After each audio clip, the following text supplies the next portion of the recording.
నమస్కారం అండి. అయోధ్య రామాయణం గురించి చెప్పుకుంటున్నాం కదా, మిగిలిన దాని గురించి చెప్తాను వినండి.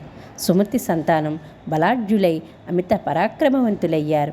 కొంతకాలానికి సగరుడికి అశ్వమేధయాగం చేయాలనే కోరిక కలిగింది. ఋత్వికులు నిర్ణయించిన ముహూర్తంలో యాగాశ్వాన్ని విడిచిపెట్టారు. దేవేంద్రుడు యాగాశ్వాన్ని అపహరించాడు. సగరుడు అశ్వాన్ని వెతికి తెమ్మని తన 60,000 మంది కుమారుల్ని ఆజ్ఞాపించాడు. అది భూమి మీద కనపడకపోతే భూమిని తవ్వుకుంటూ పాతాళం వరకు పోయి వెతకమన్నాడు. సగరపుత్రులు భూమండలమంతా వెతికారు. యాగాశ్వం కనపడలేదు. ఒక్కొక్కరు ఒక్కొక్క చతురస్ర యోజనం మేర భూమిని తవ్వుకుంటూ పోయారు. వారు క్రమంగా పాతాళానికి చేరారు. అక్కడ ఈశాన్య దిశలో తపస్సు చేసుకుంటున్న కపిలమునిని, ఆయన సమీపంలో గడ్డి మేస్తున్న తిరుగుతున్న అశ్వాన్ని చూశారు. తమ అశ్వాన్ని తామనే అపహరించాడనుకున్నారు. కోపంతో కపిలుడి మీదకి ఆయుధాలతో పరిగెత్తారు.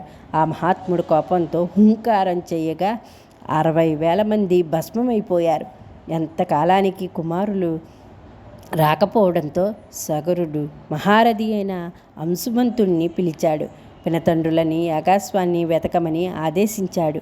బయలుదేరే ముందు ఎన్నో జాగ్రత్తలు చెప్పాడు. ఏదైనా కష్టసాధ్యమైన పనికి పూనుకుంటే ఎలా ప్రయత్నించాలో ఉపదేశించాడు. నాయన, భూమి లోపల జీవులు పెద్ద శరీరాలతోనూ గొప్ప పరాక్రమాలతోనూ ఉంటాయి. నువ్వు రథంలో ఆయుధాలన్నీ నింపుకో. నీకు దారిలో నమస్కరించదగిన మహాత్ములు కనపడతారు. ఏ పనికి విఘ్నాలు కలిగించే వాళ్లను ఎదురవుతారు.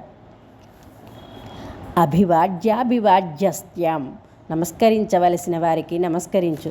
హత విఘ్నాకరానపి, నీ పనికి నిష్కారణంగా అడ్డు తగిలే వారిని సంహరించు. నీ పినతండ్రులు ఏమయ్యారో తెలుసుకో. యాగాశ్వాన్ని వెతికి తీసుకురా. అసుమంతుడు సాగర కుమారులు వెళ్ళిన మార్గంలో పాతాళం చేరి యాగాశ్వాన్ని చూశాడు. సమీపంలో భస్మరాశులైపడి ఉన్న పినతండ్రుల్ని చూశాడు. జరిగిన దానికి దుఃఖించి పితరులకు తర్పణాలు ఇవ్వడానికి నీటి కోసం వెతుకుతుంటే అతడికి తండ్రుల్లో మేనమామ గరుక్మంతుడు కనపడ్డాడు. అతడు అసుమంతుడిని ఓదార్చాడు. అసుమంత, నీ పినతండ్రులు మహాయోధులు. మీరు కపిలుడి వలన భస్మమయ్యారు. వీరికి సాధారణమైన నీటితో తర్పణాలను ఇవ్వడం యోగ్యమైన పని కాదు. స్వర్గంలో ప్రవహించే గంగానది యొక్క పావనోదకాలతో వీరికి తర్పణాలు ఇయ్యి. ఆ లోకపావని వీరిని పవిత్రులను చేస్తుంది.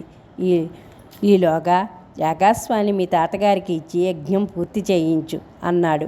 అసుమంతుడు అశ్వాన్ని తీసుకుపోయి సగరుడికి ఇచ్చాడు. జరిగింది చెప్పాడు. సగరుడు దుఃఖించి దుఃఖాన్ని దిగమింగుకుని యజ్ఞం పూర్తి చేశాడు. మిగిలినది తర్వాత చెప్పుకుందాం. నమస్కారం.